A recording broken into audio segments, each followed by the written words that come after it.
إعدامه عشان يبقى عبرة لأي حد يحاول يأذي أي نفس حرم الله إلا بالحق،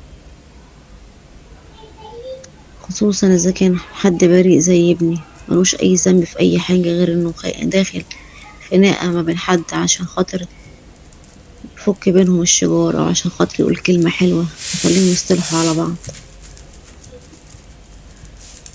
أنا عايزة صوتي يوصل لكل المسؤولين ويحط نفسهم مكاني، لو لا قدر الله حد من أولادهم حصله كده كان ممكن يعملوا إيه. كل اللي بطلبه إن حق ابني يرجع عشان أريح قلبه وأريح قلبي، عشان طول عمره شقيان وتعبان، وعشان يعيش بالحلال، وربنا إن شاء الله يقدرني وأعرف أجيب حقه.